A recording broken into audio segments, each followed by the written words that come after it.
Hello everyone, আমি সুচন্দ্রা। আমার নতুন একটা ব্লগে তোমাদের অনেক স্বাগত। পুরো ব্লগটা দেখো, আশা করি তোমাদের ভালো লাগবে। এটা হলো রাখির দিনের ভিডিও। আর রাখিটা তো চলে গেছে বেশ কয়েকদিন হলো, কিন্তু ভিডিওটা এডিট করা হয়নি বলে একটু দেরি হলো।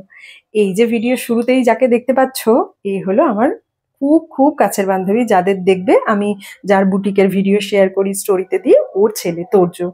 আমার চিনি হওয়ার পর থেকে তোর্যর সাথে এখনো অবধি আমাদের সেই রকম সৌভাগ্য হয়ে ওঠেনি সামনাসামনি দুজনে রাখি বাঁধবে। তো ভার্চুয়াল রাখি সেলিব্রেশন হয় প্রত্যেক বছর। আমরা একটা 10-15 মিনিটের টাইম বের করে নিয়ে, কারণ ওর মারও মানে আমার বান্ধবীরও এই সময়টা খুব চাপ থাকে, পুজোর সময় না, বুটিকে খুব ভিড় থাকে। দেখো এখন ভয়েস ওভার দিচ্ছি, বাইরে থেকে গাড়ি যাচ্ছে। তো যাই হোক, আমরা চেষ্টা করি অ্যাটলিস্ট সারাদিনে 10 মিনিট টাইম বের করে ওদের দুজনকে কথাবার্তা বলানোর, আর একটু ভিডিও কলে রাখি আর কি, মানে বাঁধে যাতে। কখনো যদি অবশ্যই সুযোগ হয় আমরা সামনাসামনি বাঁধানোর চেষ্টা করব। আর সেই দিনগুলো যেন আসে, আমরা সেটাই প্রে করব। তো যাই হোক, তারপর আর দুপুরবেলার পরে সেভাবে ভিডিও করিনি। এখন চিনি রানী ঘুম টুম থেকে উঠে এখন যাবে দাকসুদের বাড়ি। দাকসু 2-3 বার ভয়েস মেসেজ পাঠিয়েছে, চিনি কব আয়েগি। তো যাই হোক, চিনি রানী আজকে সাজুগুজু করে বেরোচ্ছে। আর এই যে টেবিলের উপরে দেখছো কিচেন সেটটা, এটা কিন্তু চিনি তন্দ্রা মিমি পাঠিয়েছে রাখির গিফট হিসেবে। এই সেম কিচেন সেট কিন্তু ও বার্থডেতেও চিনিকে দিয়েছিল। কিন্তু চিনি ম্যাডামের আবার তার মিমির কাছে 2-3 দিন আগে ভিডিও কলে কথা হয়েছিল, বলেছিল ওকে আবার কিচেন সেট পাঠাতে। তাই জন্য মিমি আবার সেম কিচেন সেট পাঠিয়েছে। ওটা পিঙ্ক কালার ছিল, এটা মনে হয় পিচ কালার। হ্যাঁ। তো যাই হোক, রেডি টেডি করানোর পরে একটুখানি চুপ করে দাঁড়ায় না, লাফিয়েই যাচ্ছে, নেচেই যাচ্ছে। এবার দাকসুকে রাখি পরাবে, তোর্যকে রাখি পরাবে, ওরও তো একটা রাখির দরকার, তো ওকে কিনে একটা আমি হাতে বেঁধে দিয়েছি। আর কিচেন সেট নিয়ে ঘুমাতে যাচ্ছে, খেতে বসছে, যা হয় বাচ্চাদের, আর ভীষণ পছন্দ করে আর কি। তো ওই জন্য সারা জায়গায় যেখানেই ওকে দেখবে সেখানেই কিচেন সেটকে দেখবে। যাই হোক, সন্ধ্যেবেলায় আমরা একটু রেডি টেডি হয়ে এখন যাবো দাকসুদের বাড়ি। রাখি না, আমি আগের দিন ঘরে গোপাল মানে গোপাল গণেশ সবাইকে পড়াবো বলে, গোপাল ঠাকুর সবাইকে আমি রাখি একসাথেই কিনে নিয়েছিলাম।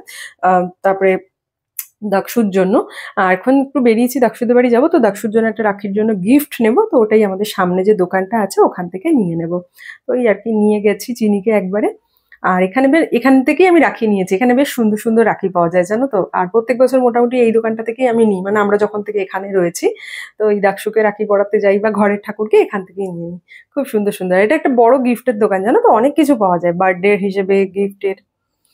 ওই যে চিনি প্রথম গিয়ে একটা পুতুল তুলে নিয়েছিল, বলছি ঘরে অনেক আছে, আজকে তোকে কিচ্ছু দেবো না। চিনি প্রথমে জানো তো এই ইউনিকর্ন পেন্সিল বক্সটা দিয়েছিল, ওটা নাকি ও দাকসুকে গিফট করবে। তাই আমি বললাম, ও ছেলে পিঙ্ক কালার দিয়ে কি করবো, ও পিঙ্ক কালার পছন্দও করবে না। ছেলেরা দেখবে একটু গাড়ি, তারপরে কোনো কার্টুন ক্যারেক্টার এগুলো পছন্দ করে। তারপরে একটা নিয়েছি, সেইটা নিয়ে দাকসুদের বাড়ির দিকে গেছি।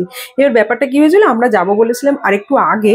তো দাকসুরা ওই সময় আবার ছিল না, ওরা একটুখানি কাজের জন্য বেরিয়েছিল, তো আমরা বাড়ি চলে আসি। সে চিনি আরো কান্না, বাড়ি আসবে না, সঙ্গীতা আন্টি কেন দরজা খুলছে না। যাই হোক, অনেক বুঝিয়ে বাজিয়ে বাড়িতে নিয়ে এসে আমি আর সন্দীপ আবার 15 দিন বাদে খেলাম দুধ চা। দেন দাকসুদের কাজটা হয়ে যাওয়ার পরে দাকসু চলে এসেছিল আমাদের বাড়িতে। দেন চিনি এসে তো ড্রেস ট্রেস চেঞ্জ করে নিয়েছিল। তো চিনি দাকসুকে দেখো রাখি পরিয়েছে, বলতেও হয়নি, একেবারে নিজে হাতে এনে গিফট চকলেট সব দিয়েছে। আর দাকসুরাও চিনিকে একটা খুব সুন্দর একটা গিফট দিয়েছে, দাঁড়াও দেখাচ্ছি। এই যে ডগিটা, আমি তো অলরেডি ফটো পোস্ট করেছি, তোমরা হয়তো দেখেছো। তো দাকসুর সাথেও চিনির খুব ভালো বন্ডিং, মানে দাকসুকে দাদা বলে না, বন্ধু, কিন্তু খুব ভালো বন্ডিং। যাই হোক, ভিডিওটা কেমন লাগলো জানিও কিন্তু।